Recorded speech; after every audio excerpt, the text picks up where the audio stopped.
is that we're now about 1 year into the world of President Trump. You guys know who that guy is? You really thought so. Anyway, so now we're 1 year in, and we've obviously, there was a huge debate before he became president. What was going to happen? Where were we going to go? What were we going to see? And so I'd like the panelists to weigh in here today. We're a year in now. What have we seen in terms of changes and effect towards adults? So why don't we just start with Paul and make our way down and see what you guys have to say. Well, there were a lot of people who thought that Sessions and others would be paying their respects to the religious right that supported them, and we'd see a number of prosecutions. We haven't seen any, which is a very good thing. What we have seen is basically an attack on certain websites. I know I'm in the process of representing Backpage, but it's been more of a state situation, although there are some rumblings about federal. But we haven't really seen anything different, if you will, at least from the standpoint of prosecutions and persecutions, like we did in the Reagan years or even the Bush years. Right? That's exactly what I'm saying. But ear to the rail, I have a friend that's actually in the administration. And I think that what may start to happen here, and we saw the first little bit of it with Sessions' change of the government's position on the marijuana laws. I think as we move forward into the year, we may see the religious right get some of the payback and Trump actually deliver on his pledge, essentially, to prosecute pornography. Our hope is, I'm sure it's the hope of everybody on the panel and everybody in the room, that they're going to be so busy dealing with so many other things that it's not going to get the kind of commitment and resources that past administrations have committed to persecuting the adult industry. But I think we're probably stuck with this administration until 2021. I mean, there's some permutations on things that could get them out early, but the likelihood is that's where the probability is that I think one would bet on as a business person. And what that all boils down to is be prepared. And we've been for years, it's kind of the same mantra. Make sure you have a good lawyer. Make sure that what you do is you protect yourself with following the regs, and let them go after the other guy, not you. Larry? Yeah, what my colleague said is exactly correct. Make yourself a less attractive target in a world of otherwise potential targets. From what I've seen at the state level, it seems like some of the legislators have been emboldened to take positions against the industry. We've seen resolutions in various states condemning the adult entertainment industry, blaming it as a public health crisis, trying to get some legislative action going there. We saw a few bills that were introduced, but nothing passed at the state level. But we may see more of that as time goes on. At the federal level, we're seeing the war on human trafficking ramp up pretty tremendously, and that bleeding over into sites like Backpage, which Paul and I represented on different matters, and efforts to actually create new federal criminal prostitution laws, laws that would impose liability on websites that facilitate or promote prostitution. And that could have some interesting ramifications for the adult industry depending on how some of those laws are interpreted. But we are seeing some of that. Hopefully no federal obscenity prosecutions, although there have been a couple of state obscenity charges brought in relation to public filming, sex and public filming. So we've seen that at the state level, and some of these efforts at the state legislatures, but federal has been relatively quiet on the obscenity front. So we do have, so to summarize, we do have a Republican-dominated United States government, and the sky is not falling yet. It seems to be the summary from the gentleman up here, right, guys?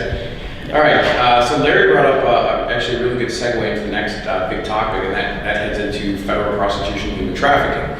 Now, as you guys have seen, I'm sure you've seen the news articles daily, there's increased criminal prosecution against individuals. Obviously, Paul's and both Larry have some, shall we say, deeper knowledge of Backpage and some of the other cases going on. Larry, why don't you quickly give us a little bit of update on where we are with some of the human trafficking bills that are popping up. Just quickly on that, there are legislative efforts right now in both the Senate and the House to try to strip websites that rely on Section 230 to operate of that protection. Section 230, as some of you may know, may not, is the federal law that essentially grants you immunity and allows you to escape any kind of liability for user-generated content. So it's what allows Facebook and YouTube and Google to operate, since they're not automatically liable for any illegal content that's uploaded by their users.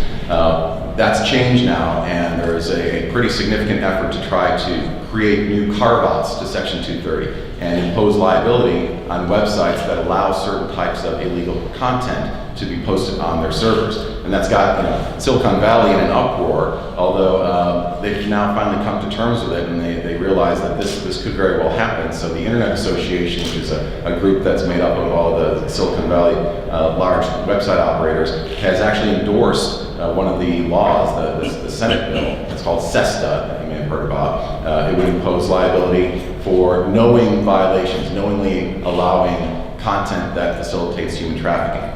But there is a House bill, FOSTA, that's out there that's even worse. That would create FOSTA, yeah. FOSTA. That would create this new prostitution law that would impose liability for a website that encourages prostitution and take away Section 230 immunity and impose liability if you are simply reckless in allowing the content to appear on your servers. So there doesn't have to be any actual knowledge or intent involved other than just being reckless. And that has everybody worried that is launching any kind of website that allows user-generated content, whether it's blogs or comments or tube sites.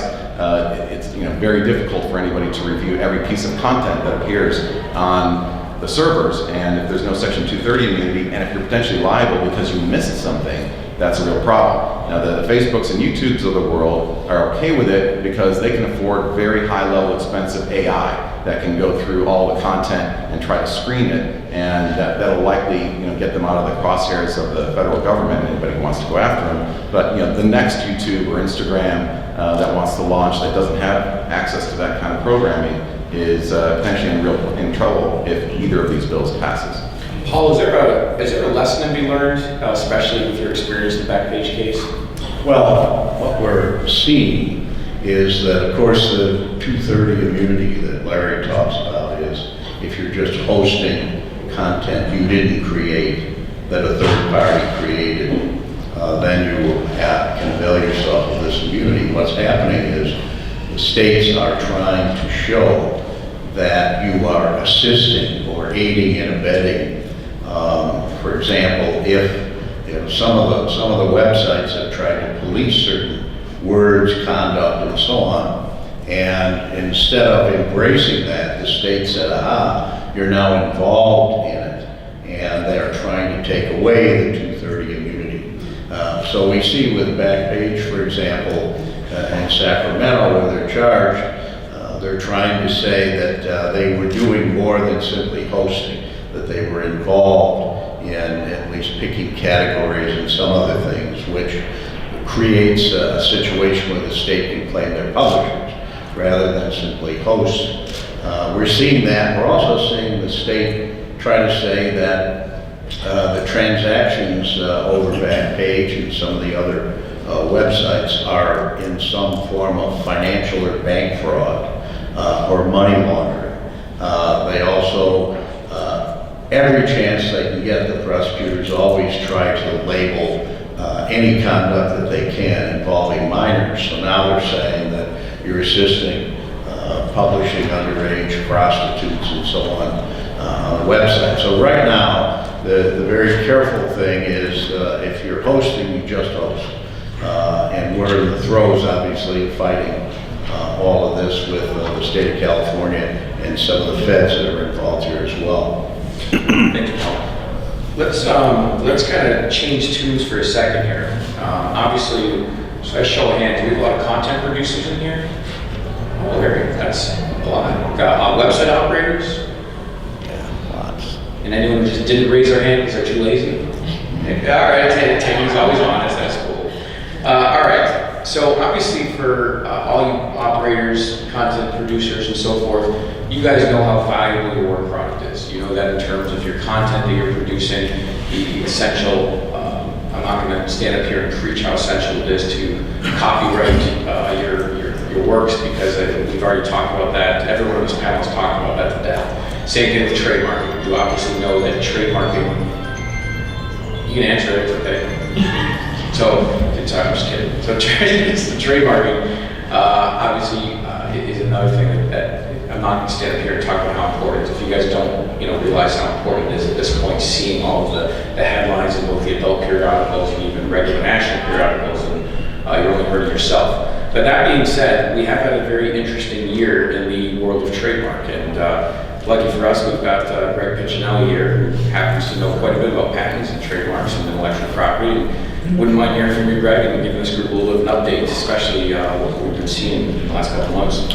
Well, it's interesting because if you step back from where the industry is and you kind of look at things, it looks like there's a lot of clouds on the horizon,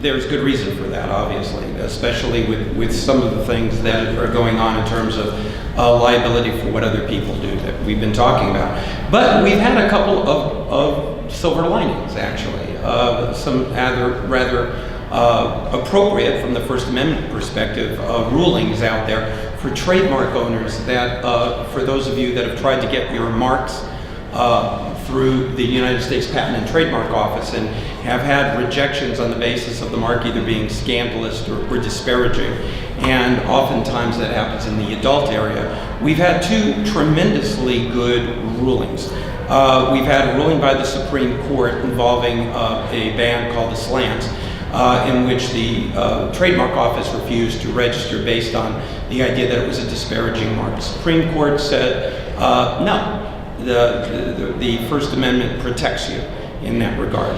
We've also had, with respect to scandalous and vulgar marks, the mark was fucked, F-U-C-T, which is something that you normally could just absolutely not get through the USPTO, and the highest court below the Supreme Court, this federal circuit that hears this kind of thing, ruled that, once again, the First Amendment protects that type of speech.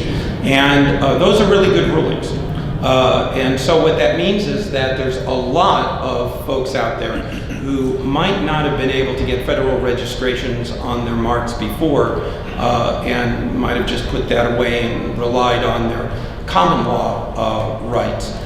What I would suggest is you go back to your trademark attorney and see if you can get it registered. And also, as you go forward, a lot of people still don't understand this. If you have a domain name, that doesn't give you instantly any trademark rights. Trademark rights are the result of associating the use of interstate commerce, use of the mark associated with goods or services. And the domain name registration is essentially a contract right. And so what you want to make sure that you do to maximally protect your brand, protect your URL, your various domain names in terms of domain name disputes, et cetera, is make sure that you get perfected trademark registration. One last thing that's becoming very, very important. In our family and our firm, the trademark maven is my wife for international trademarks. I strongly recommend for folks to consider how important it might be for you to get international trademarks, because the world is definitely maturing all over the world in terms of internet and internet business and trademark and domain names. And having perfected your trademark rights, not only in the United States, but outside the United States, is now becoming more and more an essential thing to do. So a question on that, Greg, just to follow up, a lot of folks have had these trademark applications put on hold that are scandalous or immoral, et cetera. The USPTO taking the position that, we're not going to deal with it until the courts have ruled. Well, now the courts have basically ruled. When do you think that you're going to start seeing some action from the USPTO, or where are we going with it? They have this huge backlog. And I made some inquiries to examiners on some of these that we have. And they're very non-committal on this. And of course, with the federal government being shut down at the moment, that's not going to make getting to those any faster. But one of the things that does happen is things do slip through the cracks at the USPTO. I can tell you that it happens.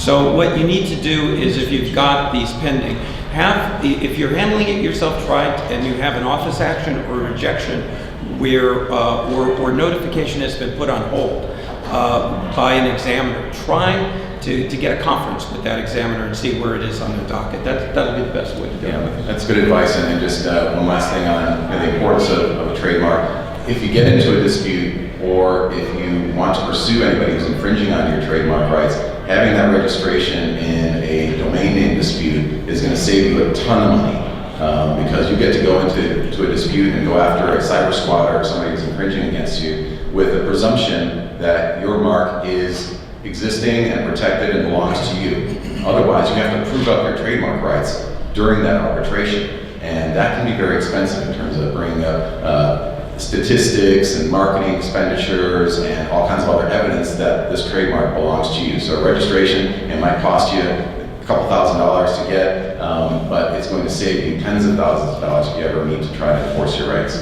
Looks like we have a question. Yeah.